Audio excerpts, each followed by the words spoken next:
Welcome to the Engaged Jain Studies podcast, brought to you by Arihanta Institute. Listen to top figures in the fields of Jain studies, religious studies, vegan studies, and social justice discuss pressing issues of everyday relevance. Together, let's move beyond the realm of personal spiritual growth and connect philosophy, religion, and spirituality to the important task of caring for the well-being of society.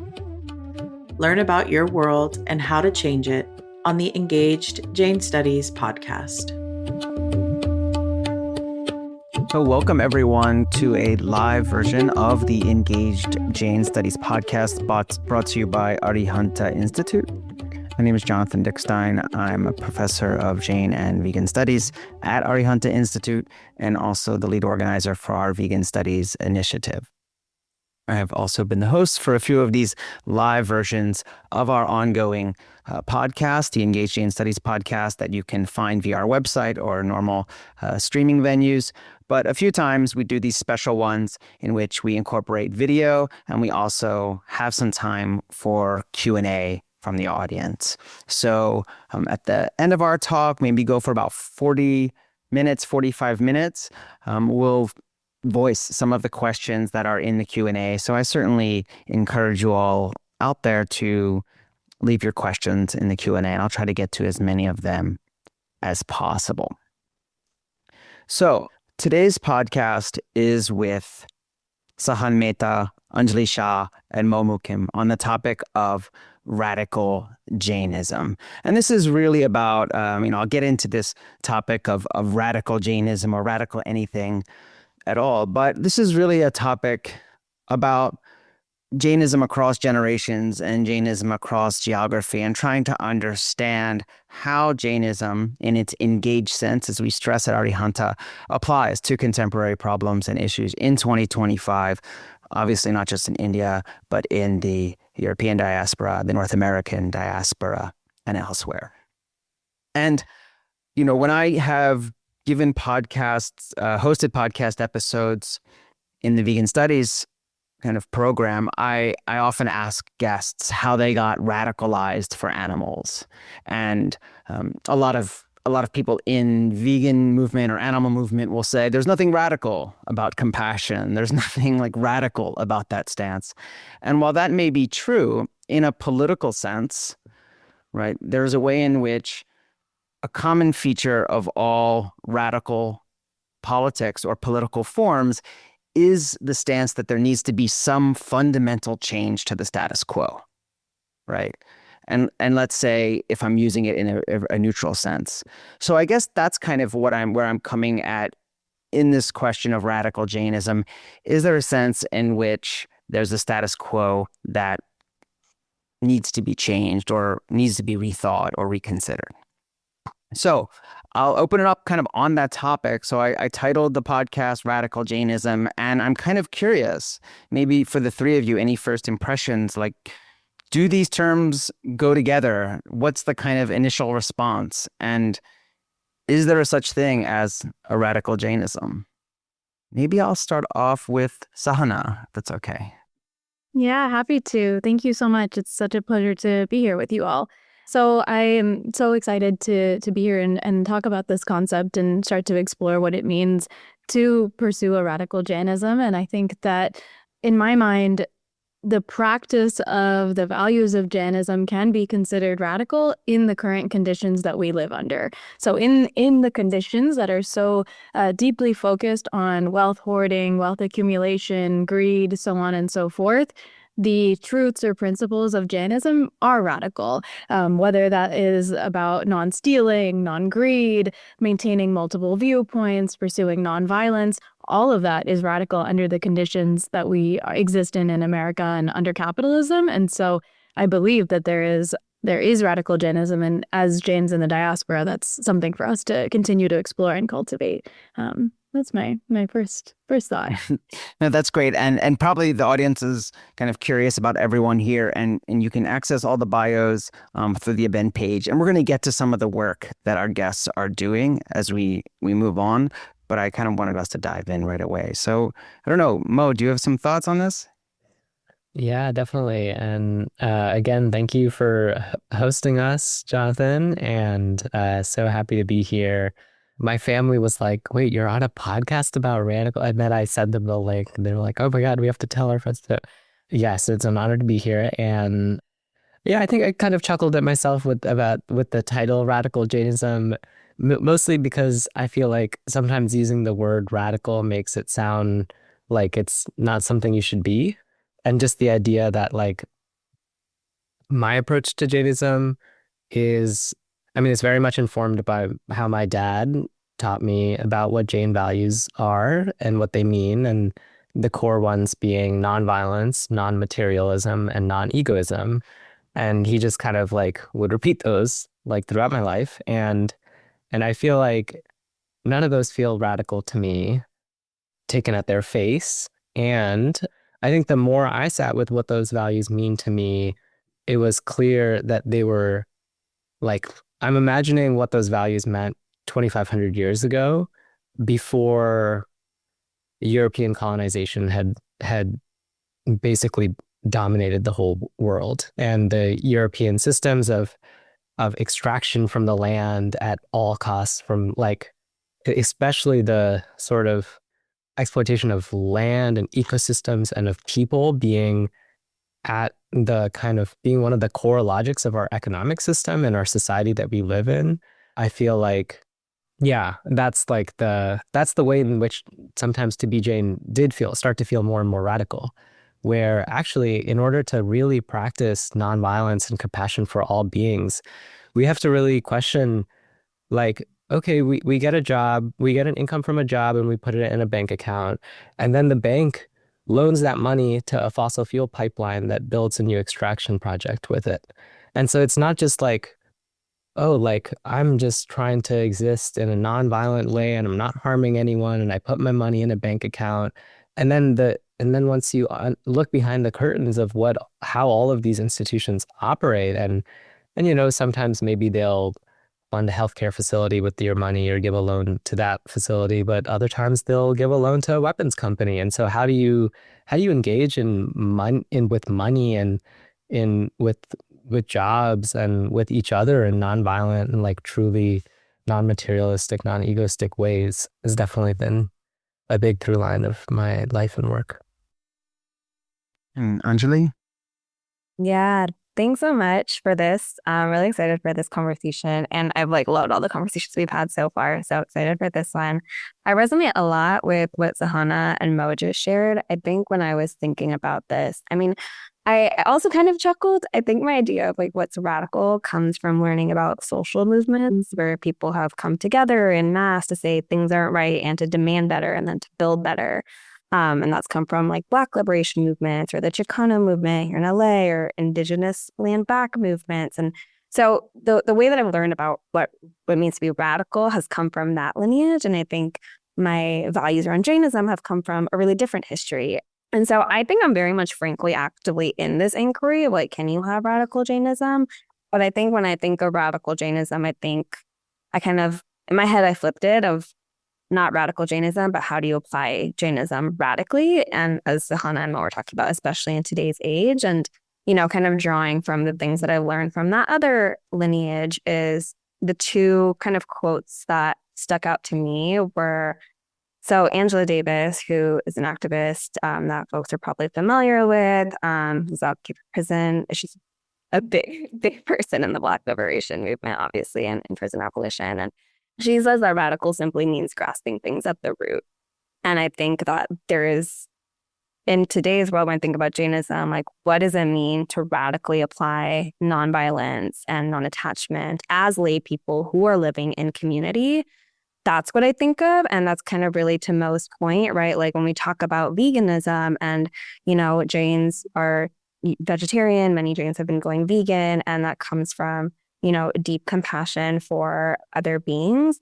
And then when you think about like, hey, what does it mean to be radical with that in mind and grasp things at the root? It's like, okay, well, what are the conditions that these animals are in? Why are conditions that way? It's because there's companies that make money from having conditions that are really harmful because it's cheaper for them to put animals in these conditions. And then it leads you to these other questions of like, okay, well, who are the people who have to maintain these facilities and these labor workers who are in these really brutal conditions, but have to do that because they don't have other pathways to have like living wages. And even those wages are not living wages. And so it leads you to these other questions that I think are, the same questions that Mo was bringing up, but for me is like really grasping these things at the root.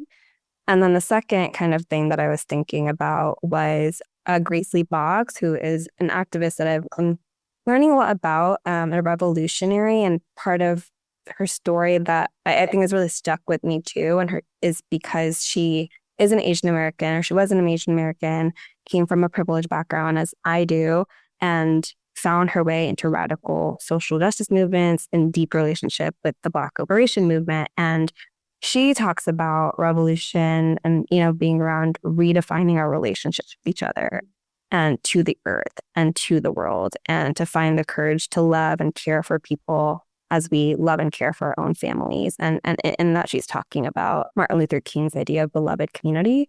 And so I think for me, like kind of these two pieces are like, how do we grasp things at their root, and how do we apply, what does that mean in today's world of radically applying nonviolence and non-attachment and non-greed? And then what does it mean to then be in completely fundamentally different relationship with each other and to the earth and to the world? Thank you. And I think in a moment, I'll give you kind of a heads up. I'm going to ask all of you a little bit how this translates into your own work, whether at one project or resource generation or elsewhere. So kind of, because really, I think where you've dedicated your time, this speaks of your recognition and focus on the root, as you're saying, Anjali, as kind of these systemic issues. I'm also very much thinking, when we kind of had this introductory discussion about radicalism, I'm always thinking in my mind things like, wait, is it radical Jainism? Actually, it's more like Jain radicalism. And I talk about this a lot. It's right. It's more like a radicalism that you're committed to that's inflected by Jain values. But that might also in turn create a kind of radical Jainism in the world, because you're acting in ways that have been, say, fundamentally different, or interventions fundamentally different than have historically been done in Jain communities. It's interesting you mentioned Angela Davis, who also kind of famously has said, right, I'm no longer accepting the things I can't change. I'm changing the things I can't accept. And I think this is also a key component of radical politics, is that it's no longer accepting the environment and how to work within the environment. It's realizing that the environment in which someone lives is structurally deficient, discriminatory, unjust, oppressive, and hence, as Mo brought up, it is insufficient to simply live within that society, scroll your money away somewhere when the environment itself is doing oftentimes terrible things with it. So I think that's a nice segue into talking about kind of your work and how that relates to this. So I'll just go out of order. How about, Mo, you want to start us off and kind of where your practice kind of you feel is vital, or at least is trying to be vital in this endeavor? Yeah, I guess I'll also kind of incorporate a little bit of an introduction here. I grew up in New Jersey. I'm Mo. I use they, them pronouns. I grew up in New Jersey, on unceded Lenape land. That's the First Nations people whose land I grew up on. And I moved to the Bay Area in California on Ohlone land for college. And basically from high school to college and beyond, I feel like philosophy, and particularly prompted by like hearing sadhus talk about Jain philosophy and what that means. And I feel like, I grew up hearing the sadhus in the Queen's Jain temple admonishing my community, my parents, my families, and that like New York is such a materialistic place. Like you're incentivized to be so egoistic. Like it's all about the brand names of the cars you drive and of the clothes you wear, and that like that's not what's important in this world. And I feel like I heard that kind of recurringly, and that was definitely one of my early sparks of like, okay, well, why do they think that? Or like, well, how did we get to this situation where the Jain community I grew up in does feel like it's very attached to those kind of symbols of ego and materialism, but like many other communities. And yeah, so I went to law school. I studied philosophy in college, and I feel like my curiosity has always been around, like, on the one hand, so a lot of my work at the Sustainable Economies Law Center has a lot to do with wealth redistribution. We just hosted a webinar earlier this morning on wealth redistribution and the law that walked through a bunch of our new resources on this topic. Yeah, and so and what motivates me to do that work is just this clenching that I feel like is so pervasive in our society, to like hold on to the resources you have, the status you have, the privilege that you have. And because it's such a fear-driven, it's like the conditions of the world are scary if you don't have enough money to pay rent, if you don't have enough money to pay a health insurance bill. Like, the consequences are so dire for a lot of people.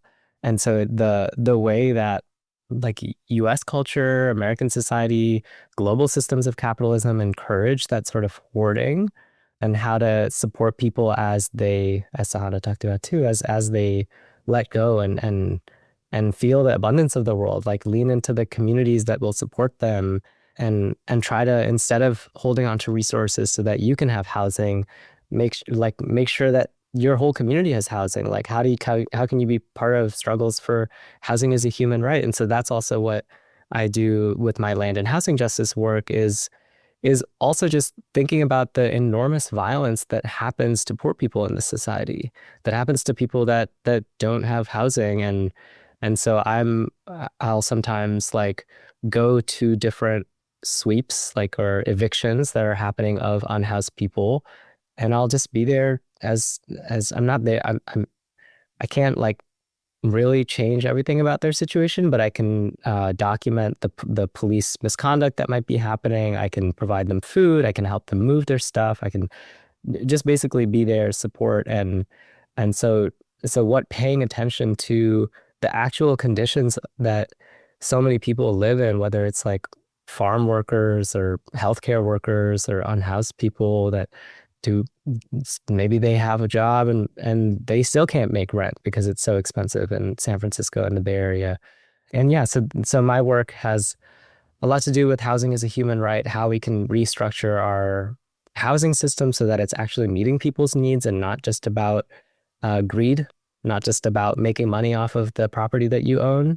And then, yeah, and so my title is Wealth Redistribution and Land Justice Lawyer at the Sustainable Economies Law Center. It's a legal collective nonprofit in Oakland, California.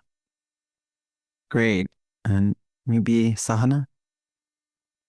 Yeah, absolutely. I'll take this opportunity to introduce my backstory a little bit and how I've ended up here. So I grew up in Arlington, Virginia, here on Piscataway land. I'm actually here right now, though I'm usually in New York. And I grew up rather disconnected from other Jain communities.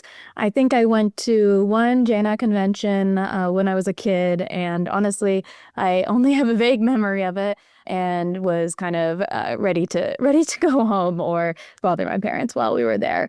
So I think one thing I learned from Anjli and Mo's experience is what it was like to be part of Jain communities, grow up in the temple, grow up in the mandir, for example. But even though I didn't have that broader community, I did grow up with my nana and my dadi in particular being stewards of the religion. My nana's actually on this call right now, and my dadi passed just a few months ago. But they've really been the ones to carry forth the principles and beliefs and values of Jainism in our family, even in a changing world. And even after having been in the U.S. for, many, many decades, my dadi since 68 and my nana since the early 70s. So even through all that time, they've really kind of instilled some of the principles within us. But really the main one that I recall growing up with was around vegetarianism. I grew up vegetarian. My mom has kept us vegetarian, at least, until now. And I always understood the reasons for our vegetarianism to be that we believe in doing no harm to other living beings. And I was on board with that. I remained on board with that. And I started to even get into exploring food justice and the kind of animal rights movements and whatnot when I was in middle and high school. And then I really started to find my own political awakening, especially around the movement for Black lives and movements against police violence and brutality from 2012 to 2016 in particular. And so during that time, I wasn't in any way really actively thinking about Jainism, I would say. But perhaps it's always been kind of a lull in the background of my life, or at least from my grandparents, as that's all taken place. But because I grew up in this way, I think that really now I'm starting to think about how is Jainism influencing my practice, or how could it influence my practice more. So after going to college, I really delved into South Asian organizing and community organizing more broadly. And after a few years, found myself in the work of redistribution for the sake of social movements with Resource Generation and other organizations. And so as I've been in that space, I've been starting to think more about how does this work that I'm doing around repair, redistribution, connect to these Jain values around the redistribution of wealth to those who need it, around non-egoism, around non-materialism, for example. And I've started to have some deeper conversations with my family about it as well. So now I am in that work around reparations, redistribution, repair, and I'm excited to keep diving into the ways that Jainism influences it, and I'll chat more about that later. Great, thanks so much. Anjli. Cool, yeah. I guess since you were doing little intros, I will share my little intro. And answer your question. I'm calling right now. I grew up in Los Angeles, which is where I'm calling from right now. And I grew up in an upper middle class suburb. It's a diverse Asian American enclave. I'm Gujarati. I have two Gujarati parents who immigrated here in the 80s. I use she, her pronouns. And I say and share these things because I think it gives folks a sense of the perspectives that I might hold and what colors those perspectives, and also a little bit insight into what I don't have firsthand experience of. And so I think, for me, as Sahana kind of mentioned, I grew up very, very involved in the Jain community. We'd go to Jain Center every other Sunday. My mom was super involved in the Jain community, is still really involved in the Jain community, and actually has started an organization called JCSC Connect that in some ways reminds me a lot of mutual aid, which is funny. But we've been very, very involved in the Jain community. When I was in Jain classes, we're learning so much different terminology. I don't know that I was really integrating it till later. And so I think similar was probably a backdrop in my life that I didn't realize was influencing me till I got older. And I think, when I was younger, it oriented me towards service work. And as I was exploring kind of different pathways of how I would want to spend my time as a working adult, I was drawn to health professions. And I think one of the challenges that I had actually was, I was like, well, the kind of care that I want to be able to provide, I don't think I actually can do that in our current medical system. And I've had people close to me go through experiences with the medical system that have been not great and terrible at moments. And I don't think I realized till I got older and started digging into more of these questions that, there isn't actually a perfect place out there, right? Like we're kind of constantly building a new world within the world that we're in right now. And eventually it led me to an organization called the Robert Wood Johnson Foundation and Philanthropy, where I was focusing on health equity work. And this is when this coincided actually with a deeper spiritual journey and interrogating more questions around Jainism and how does Jain values apply to these values, as well as kind of getting more politicized. And, I was coming to the conclusion that many others have come to of like, actually, there's a bigger root cause here. Like the reason that this medical system is not working is because, well, the incentive is not people. It's not necessarily healing. It's actually to make money. And it's to make sure that pharmaceutical companies can make money. And that's the same thing that's true in pretty much every single sector. And so I was coming to this understanding of that there is this other root cause. And at the same time, I was like understanding about, okay, well, I got politicized over college and then with in the aftermath of George Floyd's murder, which is when I formed a collective called Jains for Justice, where we were doing some organizing around racial justice that I can talk more about. But that was kind of one of the moments where I was starting to think more about, okay, well, in Jainism, we talk a lot about ahimsas. That's been like the primary principle, is like that has been at the forefront. And I always hear Jains talk about when they're sharing Jainism with someone else who might not be Jain.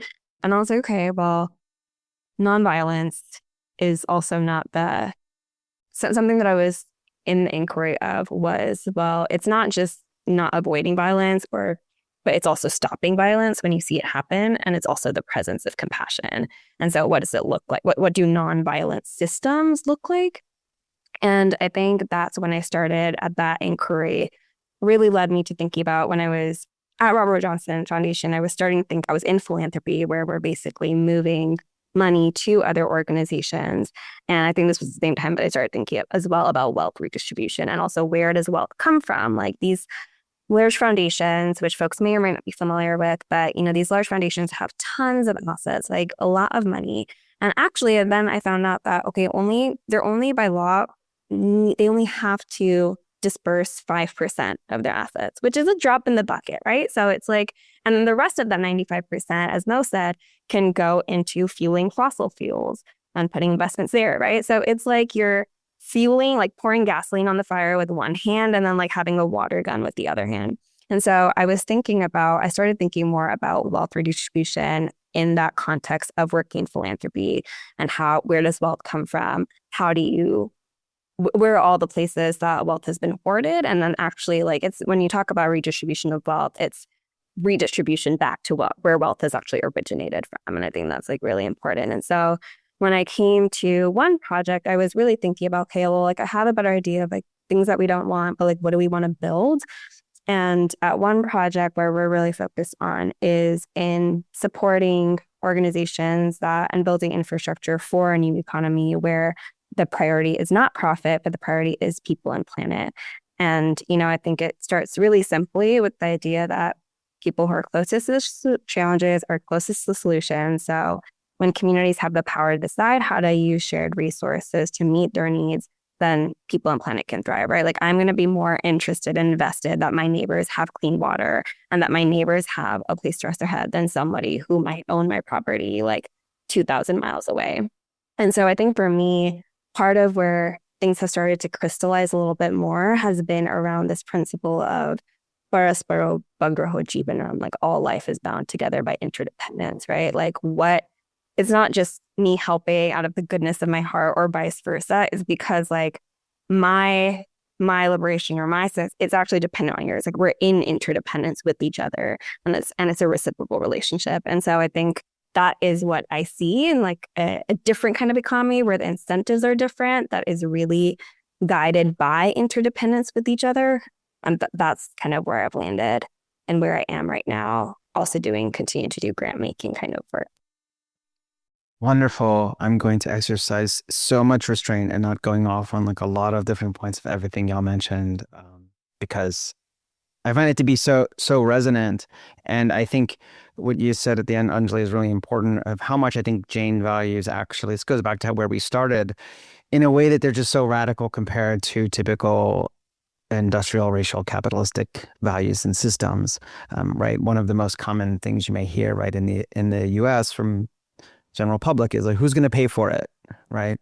And the response is, well, like we are, it should be common sense. We are, and not only that, as you mentioned, it's not supererogatory, right? It's not above and beyond. It's actually either a form of reparations or just a form of proper action, because we all are bound together, or we have these entangled liberatory struggles, however that is. So there's a way in which kind of these principles that you grow up with that not everyone grows up with. I did not grow up with these principles, are fundamentally different.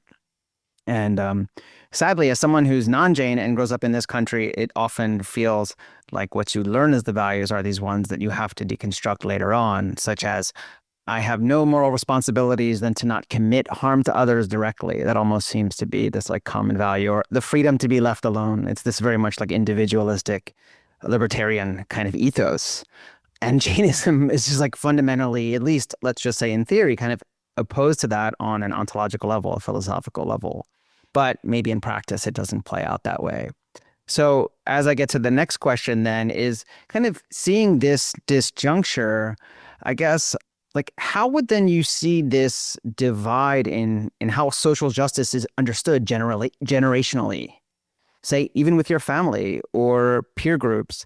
And to make it like a little spicier, I kind of really do want to ask, like, do you think the Jain community or Jain communities are in danger of kind of losing younger generations of people who are concerned with these issues, who are part of queer communities, who are part of kind of maybe anti-capitalistic communities or other kinds of organizing groups? Do you think there's actually kind of a large possibility of a break or a kind of rupture because of this difference? How about Mo? Why don't you start this time? I'm going to have to sit with that question for a minute longer, but I can kind of riff on some other threads. It's a great question considering my dad just went to Zoom.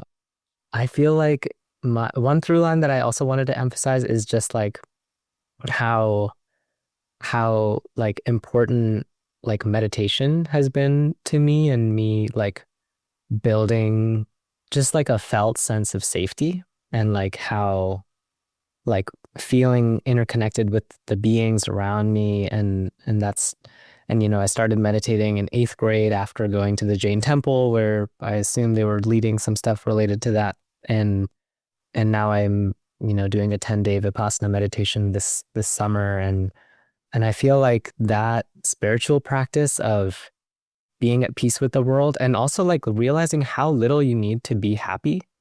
Like, it's not that you need to go on some expensive vacation or have this really delicious, expensive food or whatever else you might need to spend a lot of money on to feel at peace with the world or feel joy. And actually you can just like sit by a tree and be as happy as you can be. And that's like, and so I often kind of think of myself as on a trajectory towards like Jain monkhood of like, I just want to cultivate silence and peace, and like, and then also like be part of letting go of ego, letting go of like material possessions that we're sold on. Like, we're constantly being sold on, like, you need this additional thing in order to live the life you want to live, to be happier, to be more convenient, to be more efficient.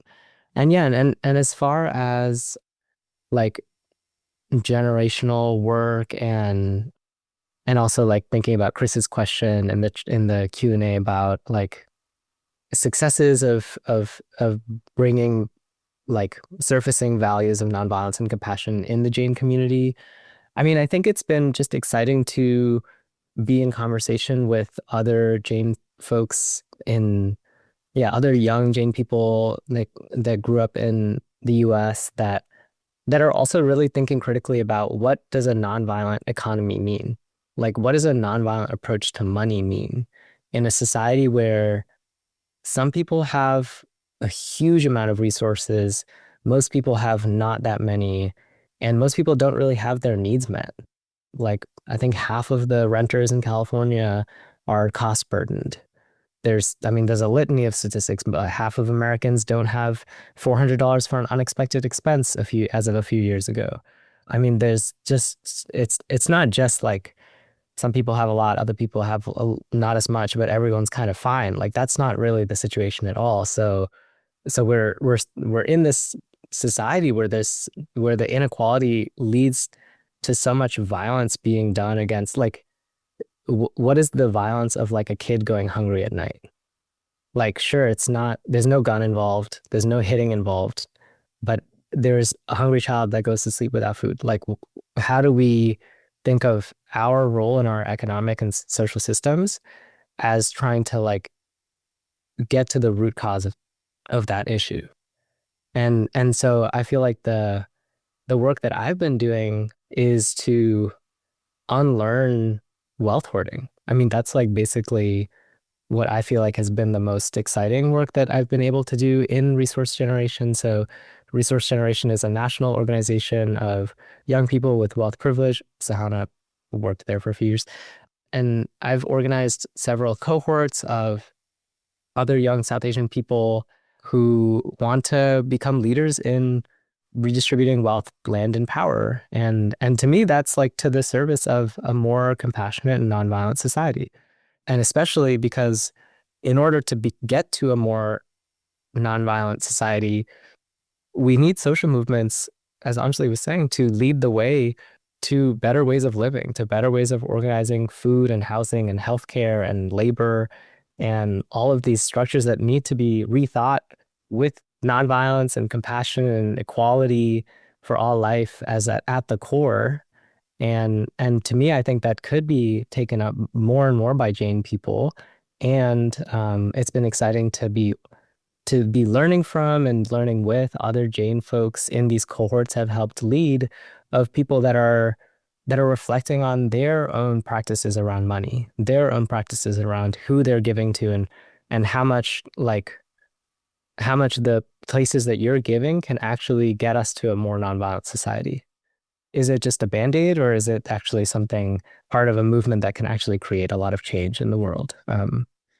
Yeah, and just to add a quick note on that is that just by the way, I'm in contact with a lot of people in, say, farmed animal sanctuary movements, and they'll all say, we can't rescue ourselves out of the problem.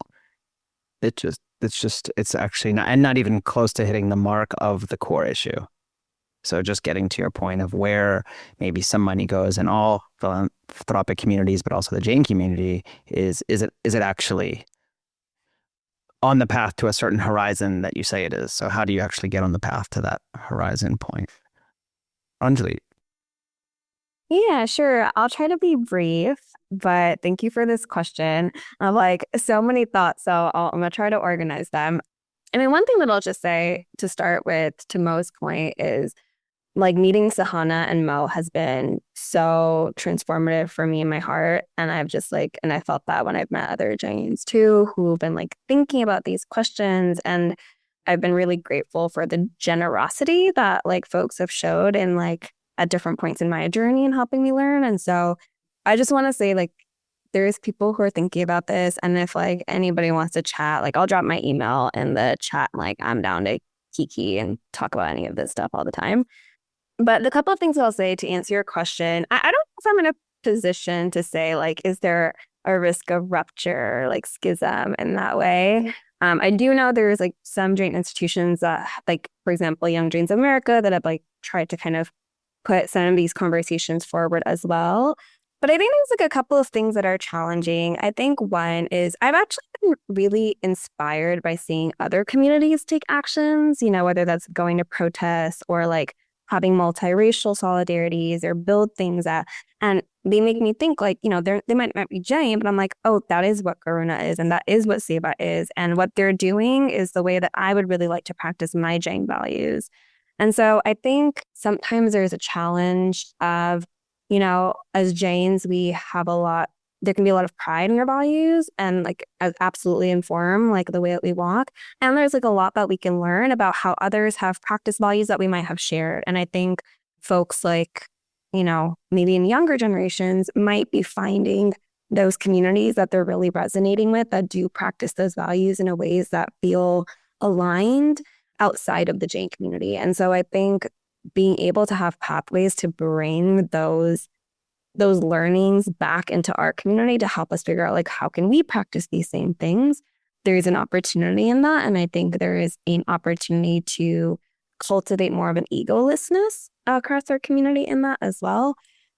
And then I think the other thing that is kind of, challenging is there's a lot of different, I've really benefited of just learning more, for example, I was on the board of an org called the South Asian American Digital Archive. And I know Sahana's done some work with them as well. And Sada was just exposed me to a whole history of South Asian organizing that I just didn't have any concept of. And all these stories around South Asian American history, that I didn't really know about. For example, when there were migrants coming to the United States and, you had South Asian migrants who were working on ships and jump ships and, were basically essentially refugees in New York and weren't able to get housing anywhere. And the boarding houses that opened themselves up to these men were run by Black women. And so there's like these histories of solidarities that I think are important for us to know about, like the fact that my parents immigrated here. I mentioned that in my intro. The reason that they were able to immigrate here because of the Immigration Act was directly because of the civil rights movement, right? And people gave their lives for that. And so there's these histories that we're not always aware of. And like I think about leads to, there's a lot of like pick yourself up by your bootstraps mentality. And like we've really worked hard to get where we are. And that's not to negate any of the hard work that, you know, folks have done. Like people are working hard. Like I like don't want to dismiss that at all. And there are advantages that we've had that put us into relationship with other communities in really deep ways that that put us into interdependence with other communities in really deep ways that sometimes we might not always know about. And so I think that is like another opportunity. And I think sometimes maybe younger generations might be a little bit more aware of that or exposed to that in different ways. And that can maybe cause some difference in understanding. And we need to like maybe find ways to bridge that gap. But those are some of the things. I mean, I can talk more about this, but I'm not try to keep it. No, it's okay. This could be a 3 to 4 hour event, I think, if we had slowed down from the very beginning. But this is great. It's part of a conversation that ideally continues, and then through kind of, I don't want to say interest. I think interest sounds so cerebral sometimes, but when you're kind of like moved to feel like we can change, okay, how can we do longer programming? How can we do classes? How can we do events? So this is great though. Sahana, go ahead. Yeah, thank you so much. I think I resonate with so much of what you've shared. And I think so my dada came to the US in 1949, so about 76 years ago now. So I think that in some ways I can have a little bit of that sense of what are we at risk of losing and what is at risk of changing over time with the Jain community as we move farther from being, you know, in South Asia, in India, and you know, locating ourselves here in the US. So I took a little list for myself of like, we've lost a lot, that's for sure. There's some of the knowledge that is either lost or has not been translated fully to our generation. But here's what we still have. What we still have that I can remember is Namo Arihantaram, which is one of our pivotal core prayers. And that is something that my grandparents taught us to say from an early age, and something that I turn to in times of distress, probably not as often as my nana would like, but that I do turn to. And I believe that my parents turn to as well. Meditation to some degree, little mandirs in our home and ways of honoring the Tirthankars and others who are in the Jain spiritual path. Some rituals. So, for example, when my dadi passed in December, we saw and attempted some of the rituals that are part of that process. So, for example, one of them is that I think about 13 days after passing, there is a prayer that you can do to facilitate the kind of freeing of the soul from this plane. That may not be the exact way to say it, but something to that effect. And we tried our best to recreate it on Zoom and find that moment to honor her wishes of a truly, as best as we can, Jain American kind of ritual and ceremony around her passing, but really one that also brought our family together at that time. Then I also think that we have some of the principles. So we've talked about many of them already, but some that I would stress are that all souls are created equal, and that this principle is one thing that we still hold in our family, and that, you know, even as some people, you know, experiment with non-vegetarianism, given the pressures of protein eating in 2025, many will still think about what does it mean that all souls are created equal, and how do we practice that even in this imperfect society we live in. And then another one that comes to mind that we haven't touched on too much yet is anti-untouchability and anti-caste values in particular. So one story that I always think of is one my dad told me. So back when he was a kid or maybe a teenager, he went to Palitana, or Jain holy site in India, and he was with some of his family members. And he was going, and I think he was about to grab some water. And somebody was about to hand him the water, and then someone else, another man, came in the way of this interaction and slapped the other one's hand, or shooed the other person away and said, don't touch him, you know not to touch him. And then my dad's aunt came into the interaction and said, we don't believe that, to the other guy. And this was precisely an example of my dad's aunt interrupting this practice of untouchability and articulating that we as Jains don't practice that way. So I think that this is another value that we need to hold on to tightly, practice, and look at what that means in the context of the diaspora as well. So these are some that I kind of see us still having and having to learn from. And the final one that I thought of was Michami Dukram. So one of the few kind of repetitive traditions that I saw in my family around Jainism was that every year, without fail, my dadi and my nana and even my parents would call and say Michami Dukram. For those of you who don't know, this is around the time of Bajushan, that we will call each other or talk with each other and say this. And I think roughly translated, it means basically, I ask for forgiveness for any harm that I have done to you knowingly or unknowingly, and in this past year, for example. And so this like cycle of apology and of repair, of acknowledging the harms that you've done to folks unknowingly or knowingly, is something really special that I've been thinking about a lot more lately, especially as I move into work on reparations in particular. But I can touch on that later. But then on the other side of things, those are the things that we have. But I think some of the things that I see us needing would be community that is inclusive of everyone. Like I said, I've not been steeped in a Jain community or a Jain community of young people in my generation. So building out that community or finding the communities feels really important.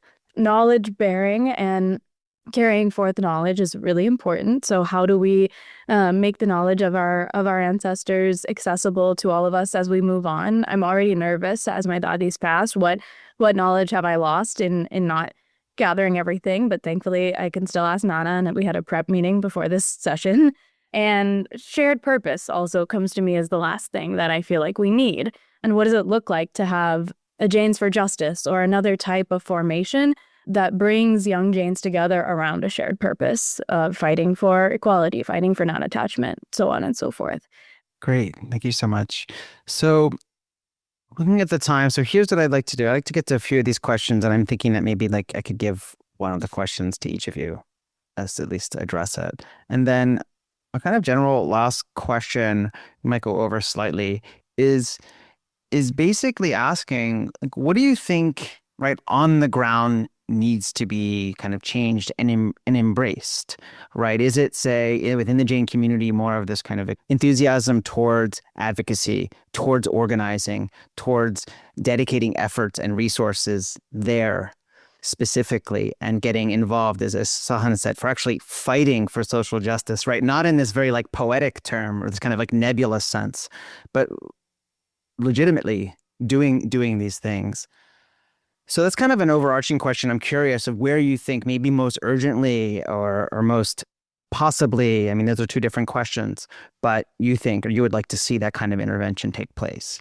But before we get there, so the first question was from someone who asked, what advice would you give to those of us struggling to be loving towards those who are motivated, towards people who are motivated by hate, division, and creating discourses of the dangerous other?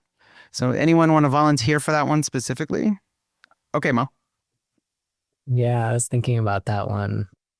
I mean, I think Sahana and Anjali have talked a lot about compassion, about different all souls created equal, about different Jain values that I think are relevant here, including embracing multiple truths. I think maybe the thing that I would highlight is just that we live in a very violent and hateful society in many ways. And so the fact that people behave violently, embrace Nazism, which is like kind of ridiculous to say, but it's like back in full force right now. And yeah, the fact that that happens when like shame and people not having their needs met, when people don't know how to deal with harm except to like to cancel people, to cage people, to put people and animals in cages is like a widespread phenomenon that we have more people and animals in cages than any time in human history. And so once that is such a primary logic of our society that people are afraid of whether they can eat the next day, whether they can pay their rent the next month. Like when fear is that much at the basis of our society, like the fact that people lash out and turn to hateful ideologies, turn to misogynistic ideologies, to caste supremacist ideologies, like these are all just like to hoarding ideologies. It's like I think it's all kind of to be expected, and to feel compassion towards those people and wishing them that they find the help that they need and the love that they need. Thank you. So another question asks, when we think about voting in elections and civic engagement as Jains, we know a lot of Jain principles are centered around intention. How do you view voting as a Jain-aligned intention of some good you see within a party or candidate, such as the lesser of two evils, when they also take part in things that are against the principles of Jainism or true progressivism?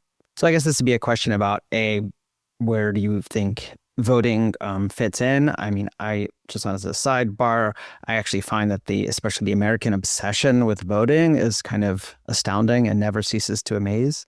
But I'm kind of curious what you think about the voting as a Jain, I guess in Jain principles, but just voting in general as part of political praxis. Any volunteer? Anjli or Sahana specifically? Okay, Sahana, I'll choose you. All right, I'll take it. Yeah, I think this is a good question. I mean, I view it as voting as one of the ways in which we are able to participate in our civil society, for example. And I think that participation in that for the sake of reduction of harm, if not for creating the world that we believe ought to be, that is aligned with Jain principles, is important. So I don't think that we can take a purist view to voting. We are under the systems that we currently have, which are rooted, like we've talked about, in systems of capitalism and systems of racial hierarchy, so on and so forth. We're not likely to get many perfect candidates, although look up Zohran Mamdani in New York and maybe you'll find one. It's not perfect, but in any case, I think that it is kind of acts of harm reduction, and thinking of voting is not, like you said, like there is this American obsession with voting because we view it as the singular act that we have to take control over our society, but it's not. It could be mutual aid. It could be solidarity economy projects. It could be, for example, here in DC, folks from Resource Generation and other movement spaces have together bought a building to create community housing, community spaces, and affordable housing. These are other examples of ways that we participate in the reshaping of our society, voting being one among them. So that's how I view it personally. No, I think you raise a good point. I won't name any names, but there was also a large debate in kind of animal communities and animal rights communities. And people would say things like vegetarianism or veganism is like baseline. This is like your kind of ethical baseline. And a more controversial figure came along and said, no, that's actually not true. Activism is our baseline, or intervention is the baseline. And this caused like a bit of an uproar. And obviously it's a complicated issue, but I do find it to be an extremely vital conversation, because there's a way in which, right, voting, we feel like we've offloaded some kind of responsibility when it is clearly the easiest, simplest, least time consuming act, or it's like attending one event once a year, a kind of march on one day, when we know from the history of social movements that that's not how social change happens from kind of one-off event. So I do find it to be an extremely important way in which this hyperfixation on voting seems to be intimately tied with a way to absolve oneself. And that might have even some kind of religious valence too, but that's for another day. Okay, so then there's one more question. Chris Miller's question, we kind of got to a little bit about the challenges, and so I'm not going to ask that directly, but there's one more question. Anjli, when it comes to wealth hoarding, how do you reconcile that with much of the immigrant wealth building mindset that many of us benefited from our parents subscribing to? Yeah, thanks for this. I'll just say, like, this is kind of actually connected to what Sahana and Mo was saying. I think at least my response to this. But one thing I'll also just say is, for all of this stuff, like, it's hard. It is hard. Like, that is just very true. And I think part of this is also just daily practices. And so I think when it comes to, the wealth hoarding, and there's a lot baked into here, right? Because like our relationships with money are so complex for so many reasons because of the ideas of like the way that societally we've been conditioned to interact with money, our like trauma from money, you know, if like folks have been in situations where they haven't had money and like haven't been able to meet their basic needs, right? Like there's so many different complexities and people have really different relationships with money. It's also used as a form of control, even within families. And so, you know, I just want to name that and acknowledge that. And in terms of like all the things that come into play when you talk about health hoarding, I think a couple of the things that I think of is that one, to Sahana's point, is I don't think there is like a one way, like to be purist about this. Like there's a spectrum of choices that you can make. And I definitely am on this journey myself. Like it could be like I'm going to contribute to some of my wealth to like this organization that is building, like they're actually building a new kind of economic system, or they're actually giving out loans to businesses that are non-extractive, and I'm going to like distribute some of my resources into that as like it could be like I'm actually going to move some of my investments out of Wall Street. It could be like, oh, our family has a property, instead of like selling it, we're going to put it into a community land trust, right? There's a spectrum of different possibilities when it comes to what you choose to do with wealth. So that's like one thing. And I'm inviting myself and like I'd hope that others feel invited to like explore what that spectrum of possibilities is and to be able to find folks to be in community with around those questions. And then the second thing I think is also in terms, and then having conversations about like, what does your relationship money to mean? Where does it come from? Like, I think it's a really deeply personal conversation that if you can have with your family, like I would like want to continue having with my family, that's really important because it changes the decisions that you guys might make together. And there might be different situations, right? Like if folks are supporting a family member, like that's a different financial need than, you know, someone who doesn't necessarily have that responsibility. And then the last thing that I'll just maybe say to keep it brief is going to one of the points that Mo made around questioning what does wealth actually mean and what does building wealth actually mean. You know, I think often we think about wealth in terms of money. And it is true, right, in our current economic system that it's like a primary way that we accumulate resources. And, you know, in a different kind of paradigm, wealth can be actually much more expansive, right? It's like our relationships that we have with our community. And so when you think about it in that way, I think a lot of immigrant wealth building, at least in my experience, has come from a place of wanting to have security and stability. And so shifting our ideas of where security and stability can come from, like if I feel confident that I have a community around me that will support me when I'm down, or I know that I feel confident that I'll have housing, or I feel confident that I'll be able to get food. Like I don't actually need to accumulate wealth in the same way. Like I have a different source of wealth. And so I think part of what I think about in terms of shifting my wealth building mindset is, you know, where am I now? What does wealth actually mean to me? And then how do I actually move toward building wealth in those ways, which might mean redistributing the wealth that I have now. So those are some of the things.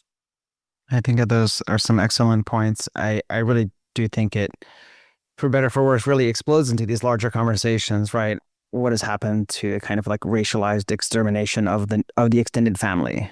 What happens with nuclearization? What happens with individuation? How does that then require wealth hoarding? How does that require constant states of fear in which you kind of have to prepare for futures because systems aren't in place to support you, right? This is, I think they talked about this earlier. There's a lot of fear involved, and I think Mo referred to this earlier. There's a lot of fear involved given that current system, but how can we start to engage in, say, organizing mutual aid systems, mutual aid programs, local security, so that there's no need to wealth hoard, right? Because you're not hoarding, but you're accumulating relations and networks, which is a different thing altogether.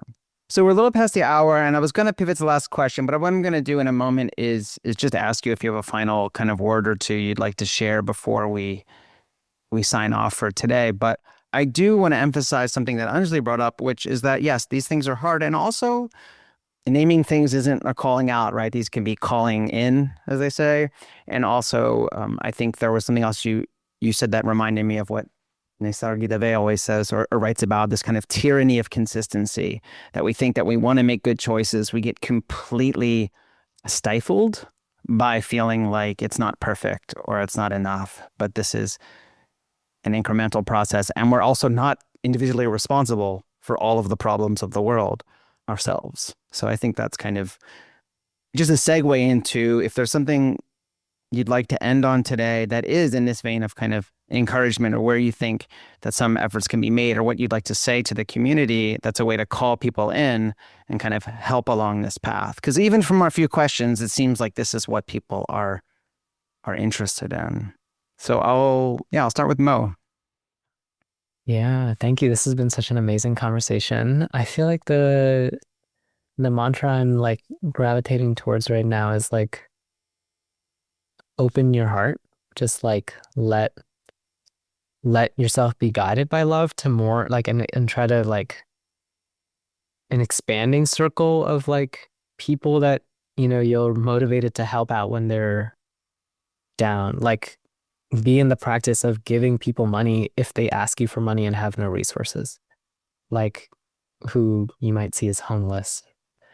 And yeah, just to like be part of social change and be open to people and ideas that are brought to you, to people, things that you want to do, that you want to see in the world. And then you find somebody who's also thinking about the same thing, like go get it. Like, yeah, just to be open and receptive to like the things that call you, that feel like they could actually get us to a more nonviolent and compassionate society.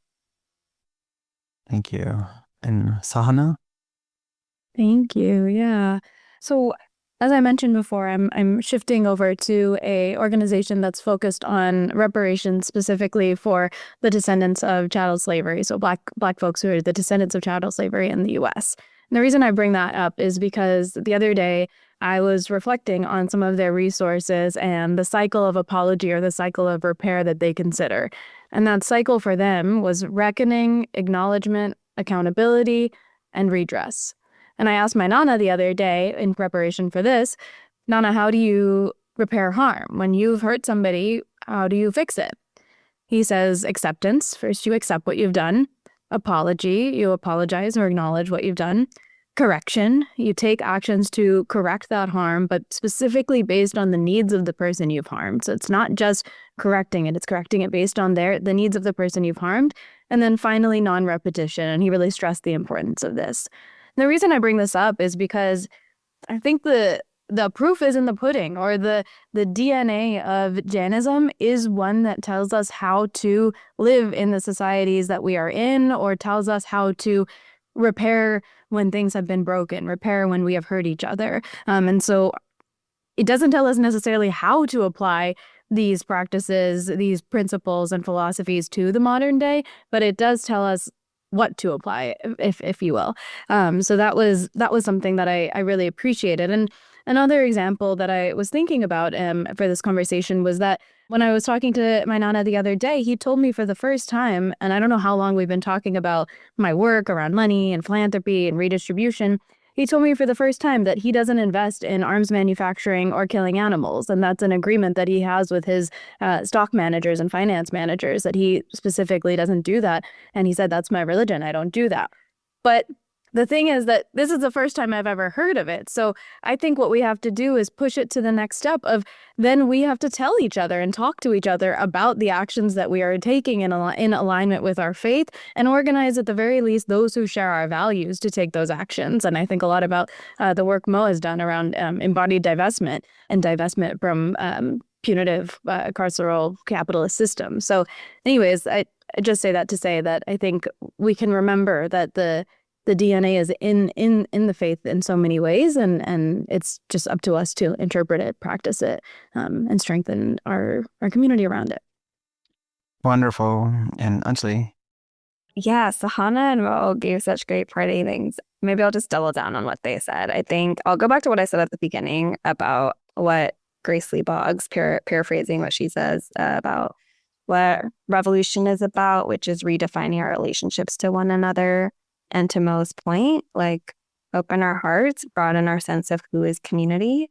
And I think part of that is in these moments where we feel like we're moving in ways that are not in alignment with our values. And to Sahana's point, like there's a reason, like we can have a sense of that, right? And I think there is those moments are moments to turn away, or they're moments to dig deeper. And I think the digging deeper is what we need to do, because that'll help us address like, how can we practice those values in ways that feel congruent? And for me, it's certainly been true that as I've learned more and as others have taught me, as I've been going deeper in that journey, I've encountered new pathways to be part of and contribute to feel like what's really transformative change. And what that looks like will be different for every single person, whether that's like organizing or something else. So the last thing I'll say is just doubling down on community. Like I've only encountered Jains who are like really interested in these conversations, I'd say in the last few years. I didn't before. And then I got connected to people in like older generations who were, and I was like, wow, this is amazing. But again, like I'm always available, like if you're trying to get connected or like navigate. And like, I think I'm very interested in continuing these conversations as well. Oh, cool. Thanks, Sahana. I think Sahana's going to drop her email too. So yeah, I mean, the last thing I'll just say is that community who is interested in figuring out these questions and sharing with each other exists, and want to invite folks into that.